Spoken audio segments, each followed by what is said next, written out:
अखिलेश यादव साहब से तो ऐसी उम्मीद नहीं थी। राहुल गांधी जी ऐसे प्रश्न करें तो चलता है, वो अक्सर करते रहते हैं, पर बात ये नहीं है कि 2047 तक कौन जिंदा रहेगा कौन नहीं रहेगा।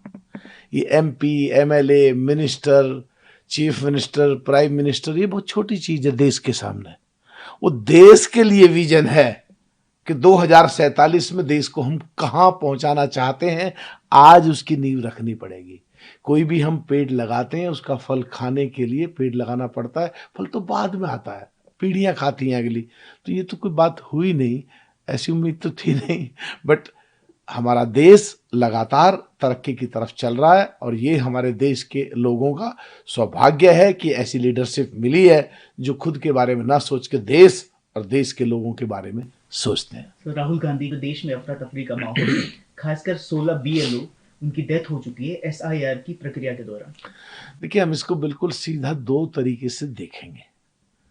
एसआईआर होना चाहिए कि नहीं होना चाहिए, एसआईआर गलत है या सही है। एसआईआर अगर गलत है तो 1952 से 2004 तक 21 बार कांग्रेस ने क्यों कराया? इसका मतलब अगर वो गलत मानते हैं तो चोर की दाढ़ी में तुनका, पहले उन्होंने कुछ गलत काम करे जो उन्हें शक लग रहा है कि इसमें कुछ गलत काम होगा। दूसरी बात, राहुल गांधी जी खुद राहुल गांधी जी के खिलाफ क्यों बोल रहे हैं?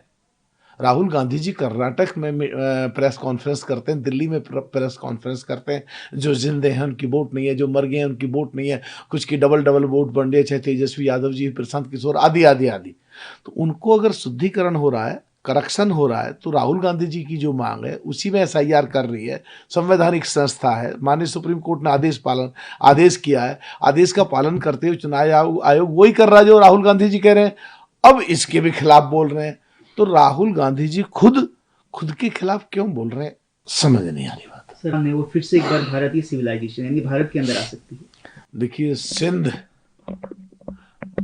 भारत का हिस्सा पहले था, आज नहीं है, हमारे राष्ट्रगान में आज भी है।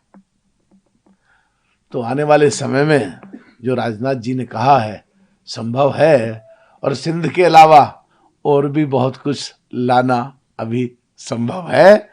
और जिस तरह देश तीनों पक्षों पे एक साथ तरक्की कर रहा है, चाहे वो देशों की लड़ाई हो, चाहे देश की इकोनॉमी हो, चाहे देश के खिलाड़ियों की बात हो, तो वो दिन दूर नहीं है जो राजनाथ सिंह जी ने कहा है जी। और जो डीके शिव कुमार की पॉलिटिकल राइटर है, उस पर मल्लिकार्जुन खड़गे ने जो टिप्पणी आई है कि जो खासकर विपक्ष में जो है, वो जो सत्ताधारी पक्ष है वो इसे बड़ा बना रहा है। सर, इतना बड़ा इशू है नहीं। अच्छा, ठीक है, विपक्ष या बड़ा बना रहा है। कांग्रेसियों, खुद के गिरेबान में झांको, तुम क्या हो। और कर्नाटका की घटना को याद करो, क्रिकेट का इवेंट हुआ, चीफ मिनिस्टर और डिप्टी चीफ मिनिस्टर की लड़ाई में कितने लोगों की जान गई। और कांग्रेसियों, याद कर लो राजस्थान, सचिन पायलट का चेहरा सामने रख के, सचिन पायलट प्रदेश के कांग्रेस के अध्यक्ष थे, चीफ मिनिस्टर का कैंडिडेट डिक्लेयर करा गया था, उनको धोखा दिया, गहलोत को तुमने चीफ मिनिस्टर बनाया। तो डी शिव कुमार ने समझ लिया है कि जो सचिन पायलट के साथ किया वही कर्नाटक में तुम्हारे साथ किया।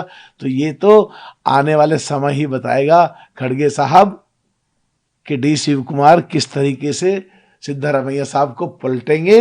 और डिप्टी चीफ मिनिस्टर, ऐसा लगता है, ऐसा सुनने में आ रहा है जो माहौल को देख के, कि बहुत जल्द वहां की सरकार में चीफ मिनिस्टर बदल के D Shiv Kumar chief minister बनने की तरफ जा रहे हैं। बहुत सारे लोग, एमएलए यहाँ दिल्ली में भी पड़ाव कर रखा है, जो सुनने में, जो टेलीविजन खबरों से देखने से लगता है।